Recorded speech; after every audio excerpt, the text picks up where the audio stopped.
It was a peculiar evening for London society, one of those early spring nights when the city shook off the grey dreariness of winter and, with a certain theatrical flair, declared itself once again open to conversation, wine, scandal, and whisperings of artistic genius. The Argyle Gallery on Brook Street was bathed in a warm apricot glow, its tall windows lit like lanterns guiding the curious inward. Invitations had been fiercely sought, for the exhibition promised to be unlike any the gallery had hosted before. The featured artist was Lucien Armand, a young man of striking sensitivity and unsettling imagination. Critics had called his canvases dreamscapes between beauty and disturbance, while the gossip pages called him dangerously charming, with a past marred by melancholic spells, self-imposed isolation, and a tragic love affair whispered about but never confirmed. But tonight, Lucien presented his latest collection, The Soul in Repose. At the center of the gallery, elevated beneath a single spotlight, was the painting that had already stirred rumor before its unveiling, the piece titled The Dream of Murder. The crowd pressed in. Women in silk gowns held their breath. Men adjusted stiff collars. The painting revealed itself slowly, as though the viewer's eye had to learn to withstand it. It depicted a woman lying upon a chaise, her head inclined to the side, eyes half-lidded in a sleep too still. A strand of pearls spilled from her hand onto the richly carpeted floor. Standing above her was a shadowed figure, barely defined, its presence suggested through brushstroke instead of outline. The room in the painting was one of refinement, gilt mirrors, velvet, crystal. Yet there was something chilling in the composition, in the softness around the woman's limbs. Something too familiar. Mon Dieu, someone breathed. Because there, among the guests, was a woman wearing the same pearl necklace as the subject in the painting. She was Mrs. Evelyn Harbury, elegant, composed, admired, and wife of Sir Reginald Harbury, a financier of formidable reputation. Evelyn's face, notably pale, remained perfectly still as she observed her painted likeness. Only her eyes flickered, rapidly, betraying something: shock, fear, recognition. Lucien Armand, who had remained by the corner watching reactions with a near-nervous fervor, now stepped forward. His voice carried lightly, dreamily. "It is a dream I saw," he said. "Nothing more. A dream of a scene I could not forget." The gallery murmured. The air tightened. But the tension had not yet reached its peak. It was only when a uniformed constable entered the gallery, breathless, flustered, and approached Sir Reginald with a grave whisper, that the evening shattered fully. Sir Reginald staggered back. Evelyn gasped. Lucien's hand clenched as though pulling at an invisible thread. The constable raised his voice now, clear and unyielding. "I'm sorry, sir, but it is your sister, Lady Amelia Grant. She has been found—" He paused, swallowing. "She has been found dead. In her drawing room, exactly as depicted in this painting." A rush of sound, shouts, gasps, a champagne flute falling and breaking like crystal frost on marble. Lucien Armand turned white as linen. Evelyn Harbury seized her husband's arm, and whispers, like serpents awakening, slithered through the room. Was it coincidence, a terrible premonition, or a confession painted in oil and color? A voice, precise, calm, almost exquisitely composed, rose above the chaos. "Pardon, mesdames et messieurs, if I may. One should not leap to conclusions in moments of shock. There is order, even in tragedy." A small, impeccably dressed man stepped forward, neatly trimmed mustache, patent leather shoes gleaming like polished obsidian, cane tucked lightly beneath his arm. Hercule Poirot, and he inclined his head as though bowing to the case itself. "Perhaps," he said softly, "the dream was not a dream at all." The following morning found Hercule Poirot in the sunlit conservatory of Harbury House, a refined Georgian estate in Kensington. Though the day was beautifully bright, the atmosphere inside the house was heavy with unspoken dread. The scent of lilies, far too many lilies, hung in the air, arranged hastily in vases, by a staff desperate to create calm where calm had already departed. Lady Amelia Grant's body had been discovered the previous night, in her private drawing-room, reclining upon her chaise longue precisely as depicted in Lucien Armand's painting. No marks of violence, no forced entry, no obvious weapon. Only the details, the languid position, the spilled pearls, the faint suggestion that her repose was too perfect. Poirot sat near the tall windows, delicate porcelain teacup before him, while Sir Reginald Harbury paced the length of the room in agitation. "I demand that you find out how this happened, Monsieur Poirot," Sir Reginald declared, his voice strained. "Amelia was strong, healthy. There is no earthly reason she should have." He faltered, as though speaking the word died might make it real. Poirot inclined his head sympathetically. "You are afflicted, monsieur. And when the grief is fresh, one sees everything through a fog. But order," he gestured delicately, "shall reveal what chaos obscures." Seated on a chaise nearby was Mrs. Evelyn Harbury, her hands folded too carefully in her lap. One might have thought her composed, but Poirot noticed the faint tremor in her fingers. Her resemblance to the painted figure was undeniable. Same neckline, same fall of hair, same strand of pearls now notably absent from her attire. She spoke softly. "I cannot understand it. Amelia and I were fond of one another. She was here for luncheon just the day before yesterday. Perfectly well, perfectly cheerful." Poirot nodded but said nothing. The little grey cells were cataloguing. There were others in the room too, those who, through proximity or circumstance, formed the close circle every crime seemed to require. 1. Lucien Armand, the painter, standing at the far wall like a man awaiting judgment. His dark eyes flicked from face to face nervously. He wore a crumpled linen shirt, as if he had dressed in haste. 2. Miss Clara Bell, Lady Amelia's young companion, slim, pale, and sharp-eyed. She clutched a handkerchief, but had yet to shed a tear. 3. Mr. Lionel Forsyth, Sir Reginald's business associate, tall, well-dressed, with a stiffness that spoke of pride or concealment. 4. Dr. Martin Lisle, the family physician, middle-aged, calm and watchful, his presence reassuring, yet inscrutable. Poirot let his gaze rest briefly on each face. "A tragedy such as this," he said gently, "always requires we look not only at what is seen, but also at what is felt. You will forgive me, mes amis, if I ask questions that may seem delicate." No one protested. That was always the way, at the beginning. Poirot's attention settled first on Lucien Armand. "Monsieur Armand," he began, "you painted a scene that mirrors the death precisely. How did this dream come to you?" Lucien swallowed. I don't know. It was 3 weeks ago. I woke one night with the image in my mind. I saw her, Lady Amelia, though I did not know it was she. I saw the pose, the pearls, even the faint smile upon her lips. I painted what I saw. I thought it meant something personal to me, psychologically, a symbol." Poirot's moustache twitched. "And yet, when you first saw Mrs. Harbury wearing the pearls last night, you looked, how do you say, stricken." A flush rose to Lucien's cheeks. "It startled me. But art startles us often. That does not make me a murderer." Poirot neither agreed nor disagreed. Next, he turned to Miss Clara Bell, who sat stiffly, her expression difficult to read. "You knew Lady Amelia well?" "For the last 2 years," Clara replied. "I lived with her as her companion. I managed her appointments, her guests, her correspondence." Poirot folded his hands. Was Lady Amelia troubled of late? Clara hesitated. "Too long." "No, she was perfectly content." Poirot made a soft sound, as though noting a misplayed violin note in an orchestra. He moved on.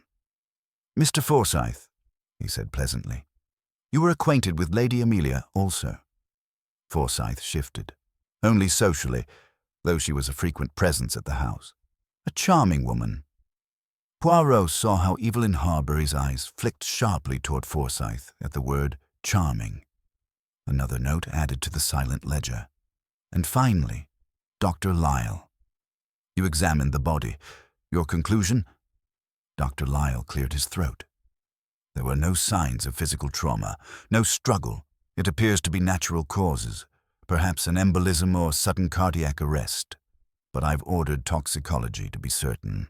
Poirot sat back. A natural death that perfectly matched a prophetic painting. The coincidence was too precise, and Poirot did not believe in too precise. Sir Reginald spoke again, tone rising in frustration. But what does any of this mean, Poirot? A nightmare come true? A coincidence so grotesque it cannot be real?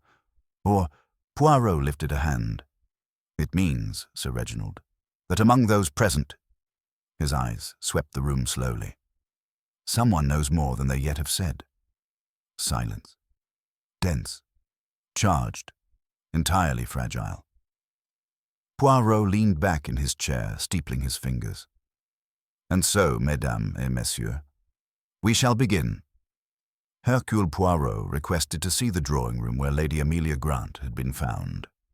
Sir Reginald escorted him in silence, the hallway echoing faintly under their steps.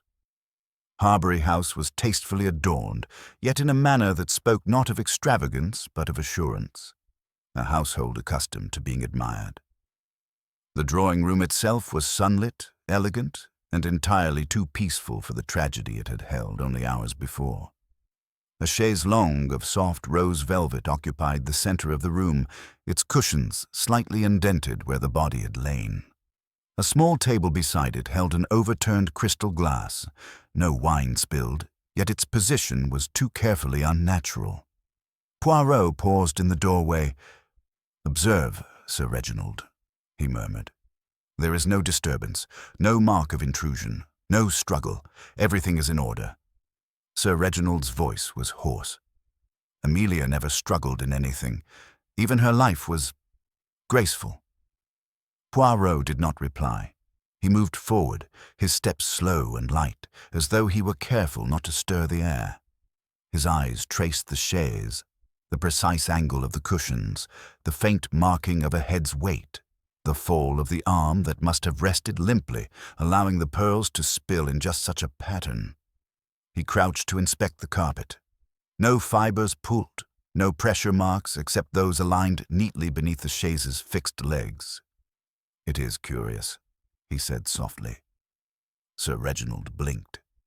"Curious?" Poirot's mustache twitched.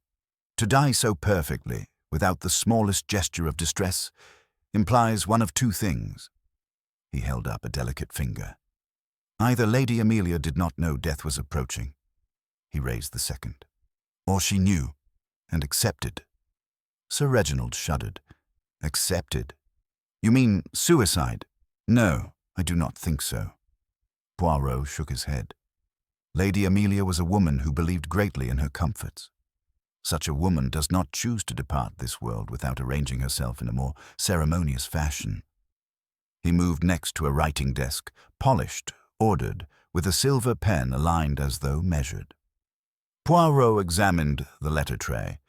He did not touch, he observed first, always. A single envelope lay addressed but unsealed. The writing was elegant, but pressed heavily into the paper. "To Mrs. Evelyn Harbury." Poirot raised his brows slightly. "Ah, that is interesting." Sir Reginald exhaled sharply. "Do you think Evelyn had something to do with this?" Poirot turned, calm as a still pond. "I think, monsieur, that grief produces shadows where none may exist. We do not chase shadows. We let them move and we watch where they rest." He continued his examination. A faint scent hung in the air. Floral, yes, but something beneath it. He leaned closer to a small porcelain dish near the chaise, where a dab of perfumed cream clung like a whisper. "Did Lady Amelia use this regularly?" Poirot asked. Sir Reginald frowned. No, that does not belong here. Amelia disliked heavy scents. Poirot nodded slowly. Very well. Something introduced. Something deliberate. He rose, dusting his gloves. Now, he said softly, I must speak with the maid who discovered her. They were joined by Mrs. Atwood, the housekeeper, and Jane, a pale-faced maid no older than 20. Jane twisted her hands anxiously as she spoke. I brought her tea at 6 o'clock yesterday evening, sir, just as always, and she was sitting, just like that, except I thought she was resting. I said her name once, then twice, but she didn't answer. So I went to fetch Mrs. Atwood, and when we returned, Poirot nodded gently. You did well not to disturb anything. Jane swallowed. Yes, sir. Poirot's gaze sharpened minutely. When you entered the room, was the window open? No, sir. The lamps? All lit, sir, like someone had turned them on just moments before. Poirot's fingers steepled. Ah. Mrs. Atwood cleared her throat softly. Sir Reginald has assumed it was her heart. The doctor suggested. Poirot interrupted with a small lift of the hand. Yes, yes. The doctor sees the body. Poirot sees the context. He surveyed the room once more. Lady Amelia had not set the scene of her own death, but someone else had. He turned to Sir Reginald. There is something important I must request. His tone was polite, but there was steel beneath the silk. Do not, under any circumstances, allow anyone in this household to destroy, tidy, remove, burn, wash, polish, dust, donate, or otherwise alter anything belonging to Lady Amelia. Not a letter. Not a glove. Not a teacup. Sir Reginald nodded, pale. Furthermore, Poirot continued, I would like all those present last night at the gallery to remain available. I shall speak with each, one by one, in comfortable surroundings. Comfortable, Sir Reginald echoed faintly. Poirot smiled, calm, precise, faintly amused. When one seeks to understand the truth of human character, monsieur, it emerges best when the subject is at ease. Truth wilts under accusation. It blooms under civility. He picked up his cane. I have now seen the place where death visited. Next, I must observe the place where life last stirred the emotions of those involved. Sir Reginald blinked. The gallery? Poirot inclined his head, eyes glimmering.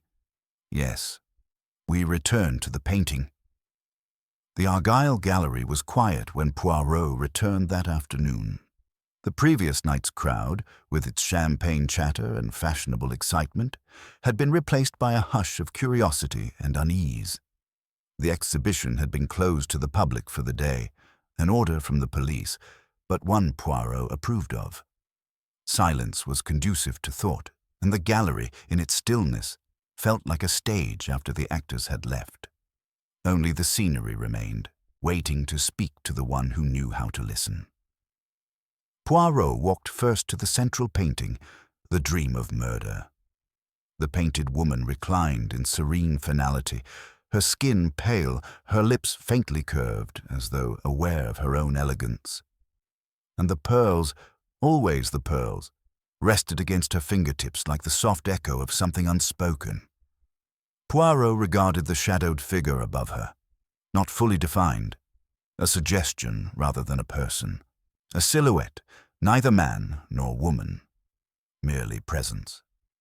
Yes, he murmured, the murder is in the shadow, not the subject. Very telling. He turned as Lucien Armand was shown in. The young painter looked as though he hadn't slept. His clothes were rumpled and his expression frayed. Poirot gestured gently to a seat. Come, monsieur. Let us speak of dreams. Lucien laughed softly, humorless, tense. Is that how you see me? A man lost in visions? Poirot smiled kindly. A man sees more clearly in dreams than he admits to himself while waking. Lucien's hands clenched. For a moment he said nothing. Then, I loved her. Poirot's eyes did not widen. He simply nodded. Lady Amelia. Yes. Lucien's voice trembled. We met months ago at a charity soirée. She was unlike anyone I'd known. She had a sadness she never named, a quietness that understood mine. You were lovers? Lucien hesitated, but only for a heartbeat. Yes. Poirot inclined his head. And the painting, did she pose for it? No. Lucien's eyes flicked to the canvas. I told you, I dreamed it. Yet you painted her likeness perfectly. Lucien swallowed. I cannot explain it. No, Poirot said softly. But you feel it. That is enough. For now. Poirot's second interview was with Mrs. Evelyn Harbury in one of the gallery's upstairs salons. Her poise was impeccable. One might have believed her composed, if not for the faint, restless motion of her thumb pressing against her forefinger in a habitual rhythm of self-soothing. Lady Amelia was your sister-in-law, Poirot began. Evelyn nodded. Yes, we were close. Truly close. I admired her. Poirot tilted his head. And yet you did not wear your pearls today. Evelyn froze. Poirot waited. I could not bear to, she said softly. After seeing the painting, after knowing Amelia is gone, the resemblance felt obscene. Poirot watched her eyes as she spoke. They did not flicker, they did not waver. But grief is rarely so poised. Madame, he said quietly, did your husband love his sister too well, or you not enough? Evelyn's composure cracked, only slightly, but enough. You do not understand, she whispered. This household is built on appearances. Everything must look perfect. Her voice trembled. But perfection is a performance, Monsieur Poirot, and performances exhaust. Poirot said nothing, but he saw her truth and the voids surrounding it.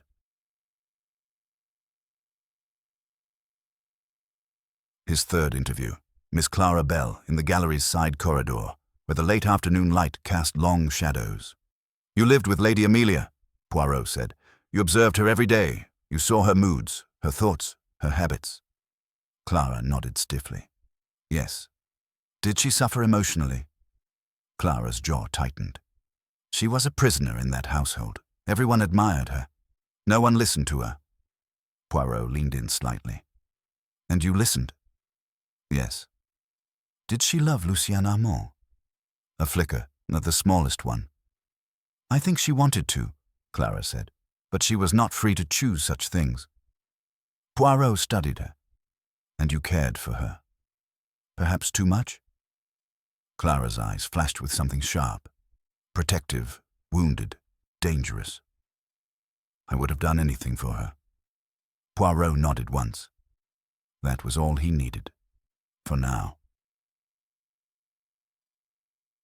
Next, Mr. Lionel Forsyth. He stood near the gallery window, looking out at the street with the stillness of a man who knew the world judged him constantly.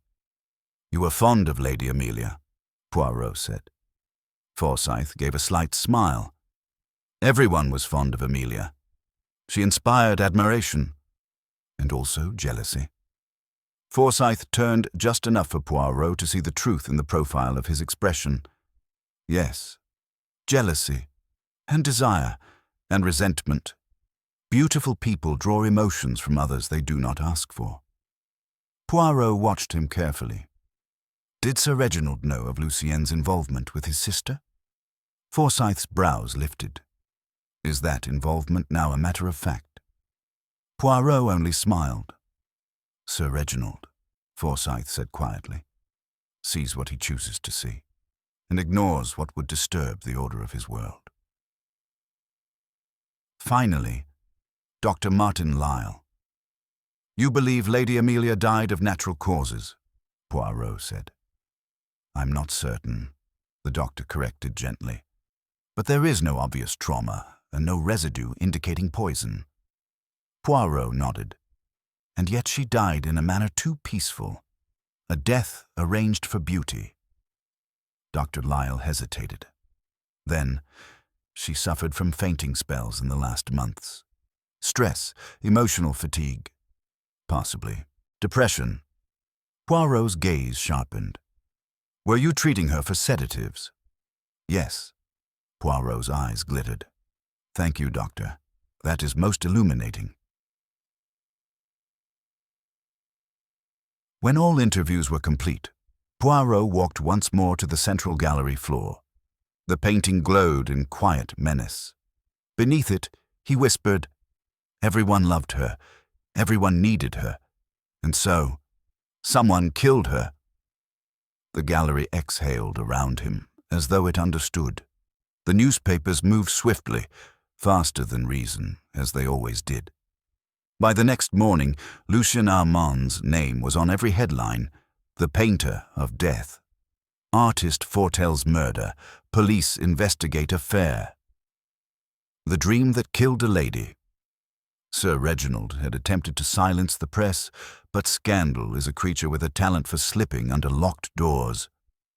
Lucien's face stared back from the society pages, haunted, handsome, visibly unraveling. At Harbury House, Poirot observed the household reaction with quiet care. Evelyn Harbury looked stricken, not simply by grief, but by some deeper personal torment. Clara Bell was pale and watchful. Forsyth read the papers sternly, lips drawn thin. Dr. Lyle only folded his copy and set it aside without expression.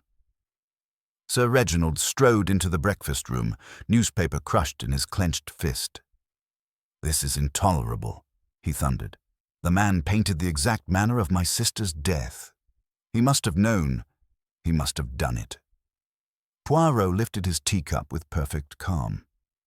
"It is indeed a curious coincidence," he allowed, "but not yet a conclusion." Sir Reginald slammed the paper onto the table. "Coincidence? You cannot be serious. The entire arrangement, the pose, the pearls, the shadowed figure. He announced her death before it happened." Poirot set the cup down gently. "You are distressed, monsieur. And when the heart suffers, the mind seeks the simplest explanation. But murder, if murder it is rarely simple." At that moment, Inspector Markham entered, his coat still dusted with the morning fog. "Poirot," he greeted with a curt nod.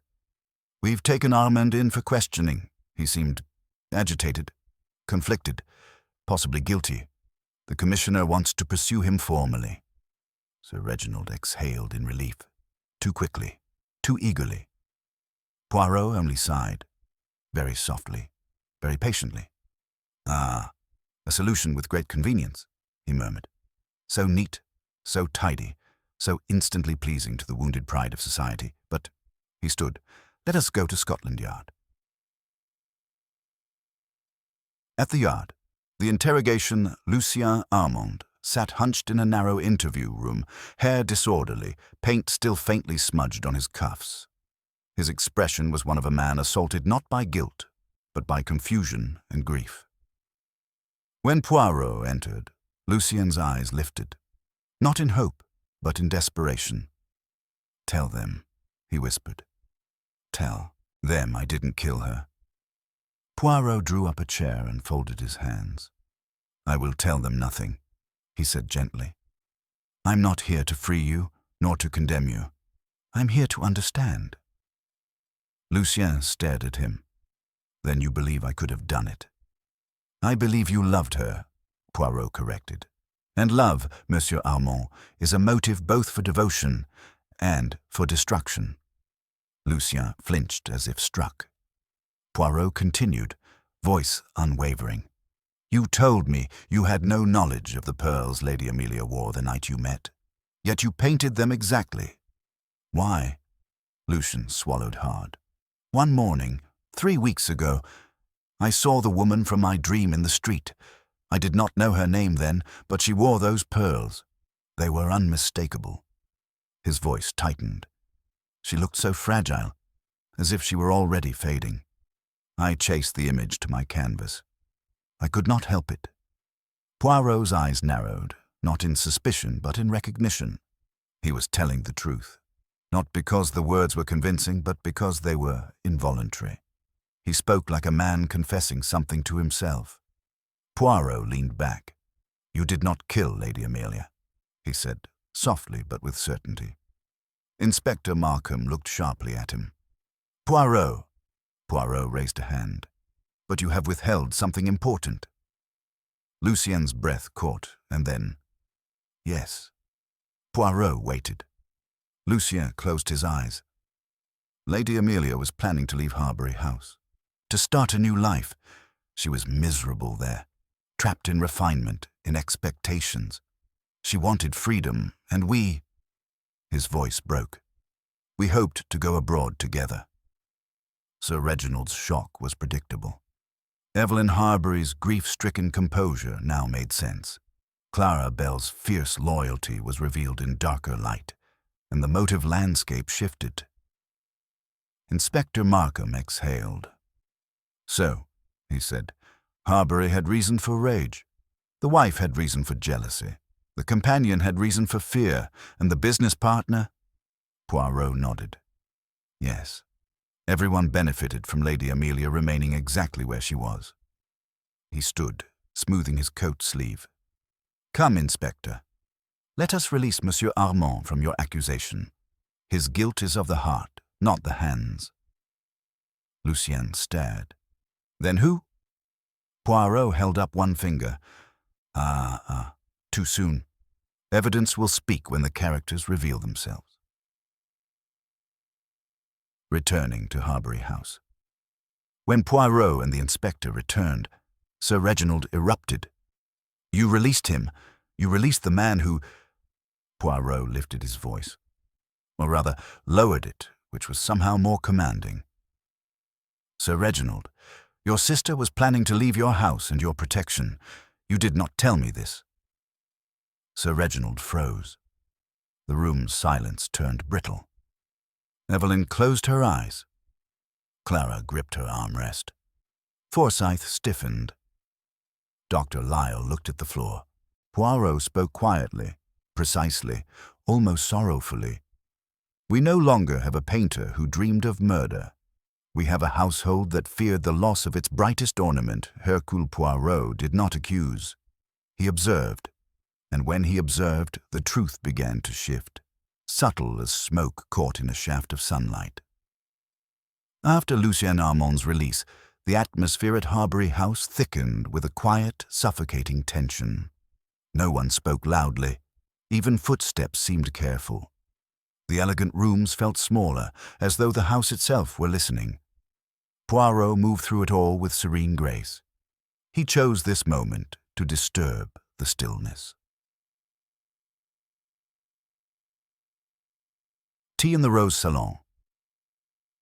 He requested that the household gather for tea in the Rose Salon, a room as delicate as its name, palest pink walls, soft tapestries, and a gentle scent of lavender. A place meant for comfort. But comfort is where truth loosens its hold. Evelyn Harbury poured tea with graceful precision, though her hand shook faintly when she lifted the kettle. Poirot accepted his cup. "Merci, madame." Sir Reginald Harbury stood by the mantel, jaw tight. Clara Belle sat close to Evelyn's chair, protective, watchful. Forsyth lingered near the window, as though contemplating escape. Dr. Lyle sat apart, composed as always. Poirot spoke lightly, as though the matter of Lady Amelia's death were but a social inconvenience. "It is a very interesting thing, the human reaction to loss," he said, stirring sugar into his tea. 1, 2, 3 times. Some cry, others rage, and some, he looked up mildly, seek to appear untouched. Sir Reginald stiffened. "You speak of me." Poirot smiled. "I speak of no one in particular, monsieur. I observe only the tendencies of human nature." He sipped his tea. "Lady Amelia was unhappy here, I think." The sentence fell like a pane of glass, dropping to marble. Evelyn's spoon clinked sharply against the saucer. Clara's breath hitched. Forsyth turned away fully. Sir Reginald's voice came low and dangerous. You presume too much, Poirot. No, no, Poirot replied warmly. I presume nothing. I deduce. There is a distinction. He set down his cup gently. Lady Amelia spoke of leaving. Monsieur Armand told me so. Evelyn inhaled sharply, painfully. Clara whispered, She told him, but she did not tell me. Ah, Poirot murmured. This wounds you, mademoiselle. You who were her confidante. Clara's eyes filled. Anger, not grief. A companion is not a friend, Monsieur Poirot. One is permitted only the affection that others do not notice. Poirot nodded, kindly. Your devotion was real. I see that. But devotion is often the mask for possession, and possession, he spread his hands, makes one afraid to lose. Clara's lips trembled, but she said nothing. Poirot let the silence stretch just long enough. Then he turned his gaze to Forsyth. And you, monsieur? You admired her? Forsyth's answer was barely audible. Yes. But admiration, Poirot continued gently, is so often longing in finer clothing. And longing is a cousin to envy, and envy, his eyes glimmered, is merely love that cannot breathe. Forsyth swallowed. You speak poetry to mask interrogation. Poirot smiled. I speak truth in whatever language it chooses. He adjusted the crease of his glove. And now, Dr. Lyle, he said softly, you prescribed sedatives to Lady Amelia, did you not? Dr. Lyle's expression did not falter. A mild dose, for her nerves. Ah, Poirot said. And yet her death was so peaceful, so perfectly arranged, that one might almost think it was assisted. Sir Reginald stared. Assisted? Do you mean encouraged? Poirot did not answer. Not yet. He instead turned his attention to Evelyn Harbury, who had not spoken since tea was poured. She sat like a portrait, elegant, composed, breakable. Poirot softened his voice. Madame, when you looked upon the painting at the gallery, what did you feel? Evelyn's throat worked. I felt... She paused. I felt that something terrible had already happened, even before the constable spoke. Poirot nodded slowly. Yes, because you recognized not the likeness of Lady Amelia, but the fate of her. Her eyes widened. Poirot leaned forward, gentle as a priest hearing confession. Madame, you knew she was leaving, did you not? Evelyn closed her eyes. A single tear slid. Whisper soft. Yes. Sir Reginald stared at her in shock. You knew. Why did you not tell me? Evelyn looked up, and her expression was heartbreaking. Because she was the only part of your love that was real. The silence that followed was vast, bottomless. Poirot rose, allowing the words to settle, to wound, to reveal.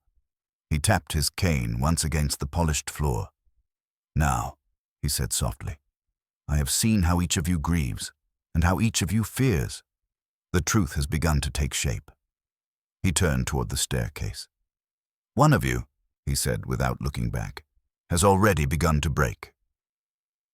Rain began that afternoon, soft as dust upon glass, gathering slowly into silver trails that slid down the tall windows of Harbury House. The sky darkened early, as though the day itself were growing weary under the weight of concealed truths. Poirot spent the early evening in the library, alone, or so it appeared. He sat in a high-backed chair beside the fire, not reading, but thinking, hands steepled beneath his chin. The crackle of the fire punctuated the silence. He had arranged every piece of what he had seen, every word spoken and unspoken in the careful order of his mind. And yet, something remained missing, a detail so slight, so delicate, that it hovered just outside the reach of thought. Poirot disliked such things. At precisely 7:30, a scream shattered the quiet. It came from the east corridor, sharp, terrified, and unmistakably young. Poirot rose at once. The discovery. In the corridor outside Lady Amelia's room, the household converged in panic. The gas sconces flickered, shadows trembling on the walls. Clara Bell stood at the center, white-faced, shaking, clutching the doorknob as though it burned her. I came to fetch her shawl, her favorite," Clara stammered, voice quavering. "I thought, perhaps, something of hers might comfort me. But when I opened the door," she broke into sobs. Poirot nodded once to Sir Reginald. "Open the door, if you please." Sir Reginald hesitated, for just a moment, but turned the handle. The room beyond was dim, lit only by the muted grey of the storm outside. The chaise longue remained undisturbed, the flowers still wilted in their vases. The air carried the faint, ghostly trace of the perfume Poirot had noticed before. But there was something new. The writing desk had been forced open, drawers pulled, papers scattered. A glass paperweight shattered on the carpet, and standing amid the disorder was a single torn envelope. Poirot stepped forward, careful not to disturb the scene. Evelyn Harbury gasped. "The letter, Amelia's letter, to me." Sir Reginald's voice dropped to a whisper. "Someone was looking for something." "Yes," Poirot murmured, and they knew precisely where to look. Forsyth looked to the floor, jaw tight. Dr. Lyle's expression remained unreadable. Clara pressed a hand to her mouth, shaking. Poirot bent, lifting the torn envelope delicately by its edges. The letter inside had been half removed when the intruder must have heard Clara approaching. A portion remained visible. "I have made my decision. I cannot continue."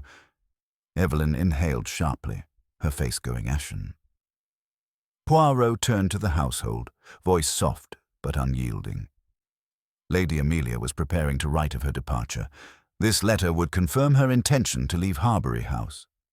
Sir Reginald's gaze was murderous. "And someone tore it open to destroy the proof." Poirot nodded, but they were interrupted. Clara's collapse. Clara suddenly let out a choked sound, almost a sob, almost a scream, and sank into the nearest chair. I didn't mean to." Her hands clutched at her temples. "I only wanted to protect her. She was so unhappy, so tired, so trapped." Poirot stepped close, his voice gentle yet cutting through the panic. "Mademoiselle, do not speak what you think I want to hear. Speak only what is true." Clara's breathing came fast, shallow, her eyes unfocused. "I told her she should leave," Clara whispered. "I told her she deserved better. I hated this house. I hated how they looked at her like a decoration. And then she said she would go. She promised. Tears spilled. Finally, honestly. And then she died." Her voice broke into pieces. Poirot placed a hand lightly on her shoulder.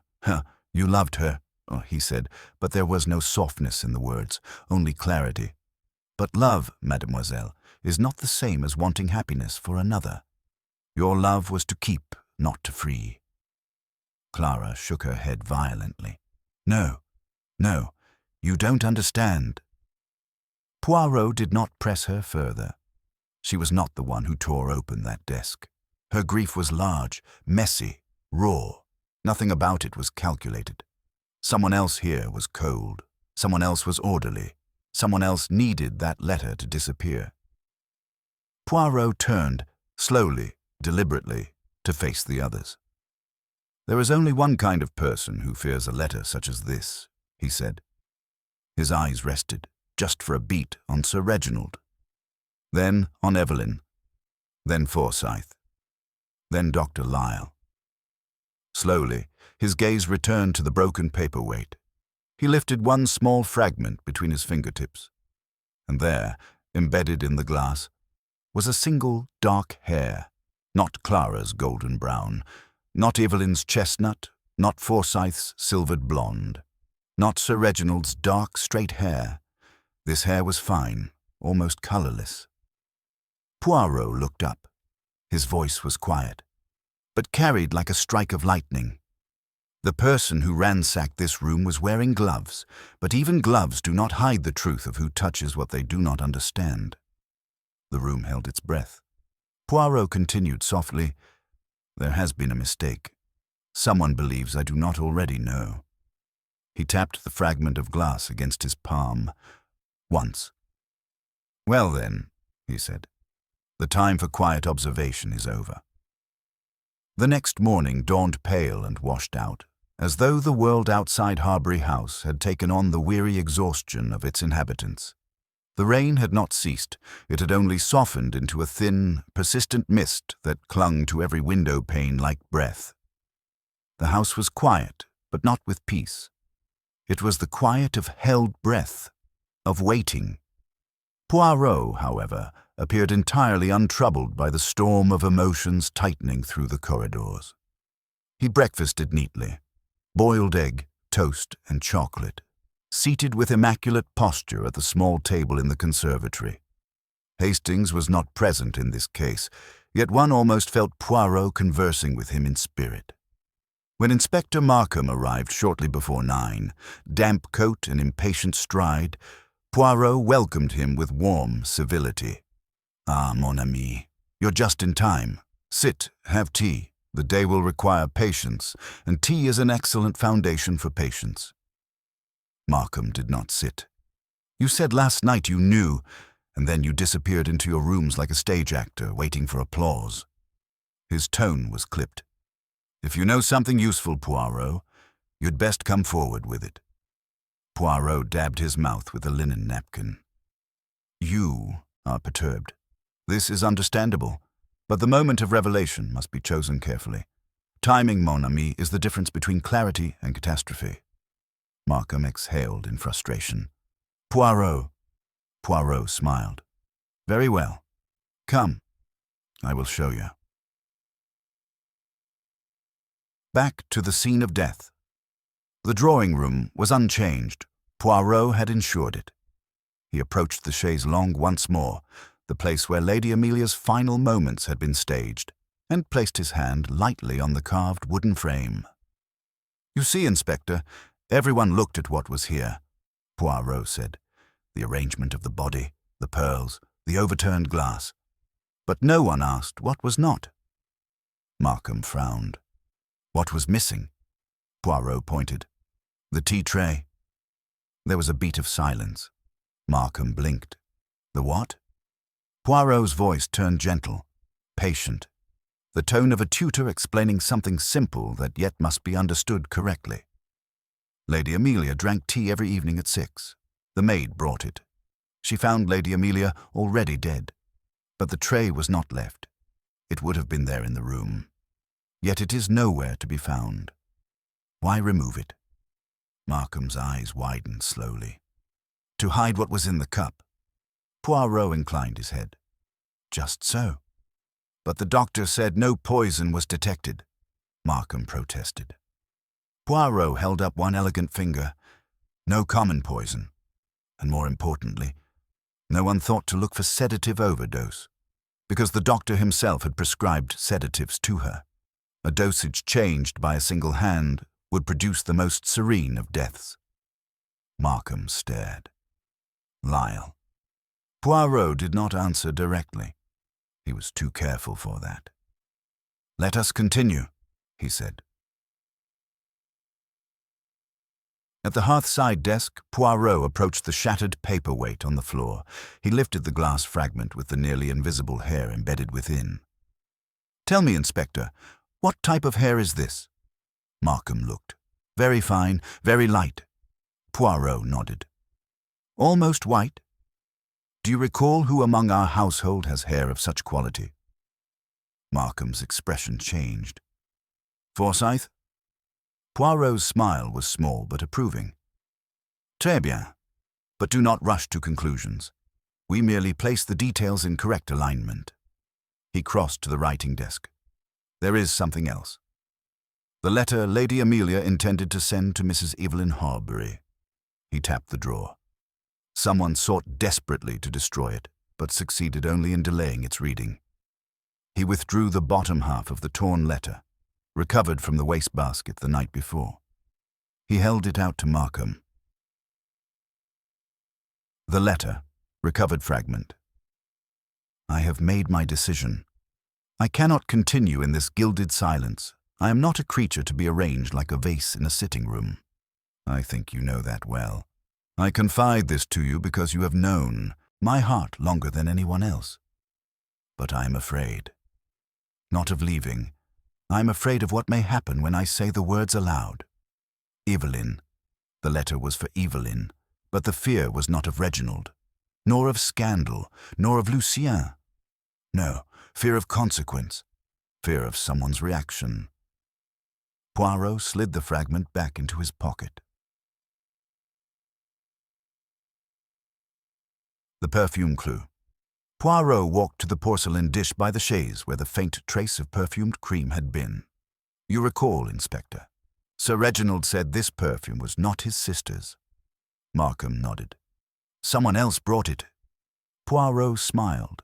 Precisely. And the scent, vanilla and amber, belongs to only one woman in Harbury House. Markham's breath caught. Evelyn. Poirot did not soften. Lady Amelia died wearing Evelyn Harbury's scent, a scent she did not use, a scent placed upon her after death, so that the scene would resemble the painting, a poetic gesture. Poirot looked toward the door. Not jealousy, not rage, no, something more elegant. He whispered, love that surrendered to despair. The hidden clue revealed Poirot turned back to Markham, his voice now quiet, grave. Lady Amelia confided her intention to leave to Evelyn. Evelyn, who loved her not as a sister, but as the last beloved thing in a life of perfection and restraint. Evelyn, who could not bear to lose the only person who saw her suffering. Markham swallowed hard. So, Evelyn. Poirot gently closed his hand. No, not yet stated, not yet proven, because the truth must be revealed properly, in the presence of all. He tapped his cane once on the floor. It is time to gather them. The drawing-room had been restored to perfect order, every cushion plumped, every vase straightened, every curtain drawn evenly. It was a room made for composure, elegance, restraint. And yet, beneath that surface, the air thrummed with anticipation. They gathered as Poirot requested. Sir Reginald Harbury, standing rigid near the fireplace, jaw set. Mrs. Evelyn Harbury, seated, hands folded precisely, but fingers trembling ever so slightly. Clara Bell, pale, her eyes red from weeping. Mr. Lionel Forsyth, composed, arms crossed, expression unreadable. Dr. Martin Lisle, the physician, observing with quiet calculation. Lucien Armand returned reluctantly, leaning in the far corner like a man enduring a nightmare painted into reality. Inspector Markham beside Poirot, notebook in hand. Poirot himself stood before the chaise, the stage of the quiet crime. He began without dramatics. His voice was soft, conversational, almost gentle. Mes amis, there has been much confusion, much pain, and much silence. But now we must permit reason to speak. He walked toward the window, looking out briefly at the pale, rain-dampened sky. Lady Amelia Grant was not murdered violently. She did not struggle. She did not cry out. She died peacefully, in a pose of tranquility. He lifted a hand. This alone should have told us everything, for when death is peaceful, someone else, has made it so. A rustle of unease. Poirot continued. The tea tray.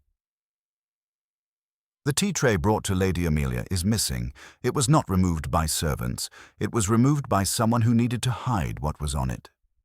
His gaze turned, slowly, deliberately, to hide that her nightly sedative was given in a greatly increased dose. All eyes shifted, like iron drawn to a magnet. To Dr. Lisle. The doctor inhaled, calmly. So you believe I killed her? Poirot smiled gently. No, doctor. You prescribed her sedatives, yes, but you had no motive to alter the dosage. Your notes were clear. Your conscience, I think, is clear. Dr. Lyle inclined his head once. Correct. Poirot turned. The broken desk. The writing desk was forced open, not in chaos, but selectively. Only one letter was sought. The letter Lady Amelia addressed to her sister-in-law, Evelyn. He produced the half-recovered fragment. I've made my decision. I'm afraid of what may happen when I say the words aloud. Sir Reginald flinched. Clara's breath hitched. Evelyn closed her eyes. Poirot looked at her, but did not yet speak. The painting. The painting has confused us. We believed it foretold the death, but the painting did not predict. It inspired. Someone saw it and understood that Lady Amelia could be arranged so beautifully. He faced Lucian. You did not plan a murder. You simply painted your heart. You're guilty of suffering, not of crime. Lucian lowered his head, breath shaking. The perfumed Poirot walked to the porcelain dish beside the chaise. Lady Amelia did not wear this scent.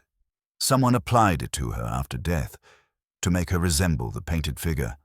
A sentimental detail, a signature of intimacy. He turned. Only one woman in this house uses this fragrance. Evelyn Harbury did not speak.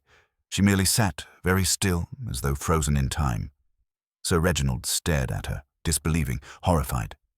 Evelyn, no, no. Poirot's voice softened. Not accusatory, not cruel, but profoundly understanding.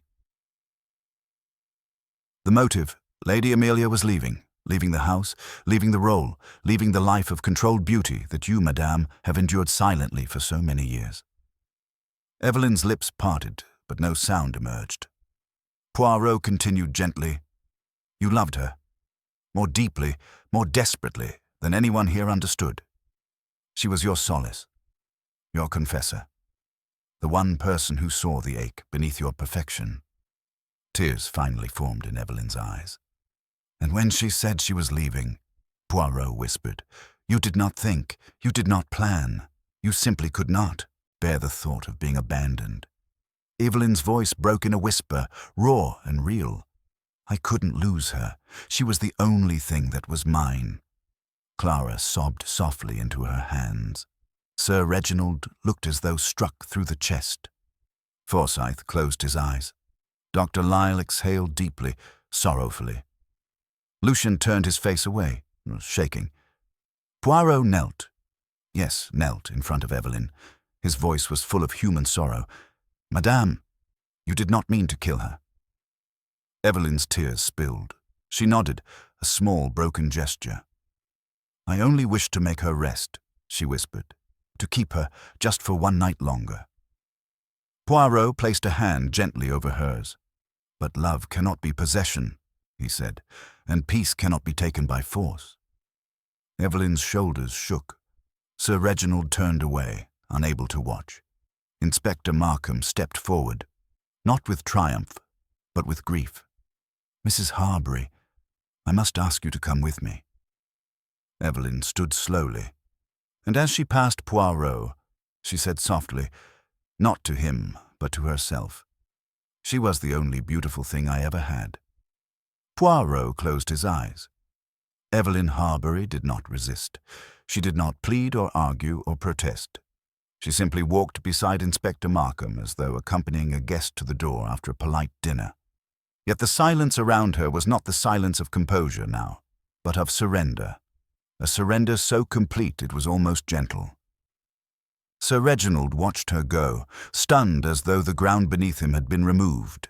The certainty of his world, its neat routines, its dignified rooms, its carefully displayed affection, had been revealed as a trembling illusion.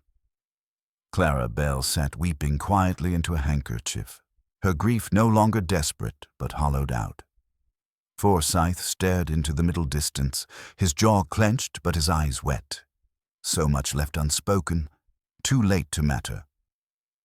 Dr. Lyle placed a steady hand on Clara's shoulder, offering a comfort that was not professional, but human. Lucien Armand remained motionless in his corner, eyes lowered, as if seeing again the painting he had created. Now not art, but memory, guilt, fate. And Poirot stood where Evelyn had left him, one hand lightly resting on the back of a chair, not triumphant, not satisfied, only thoughtful.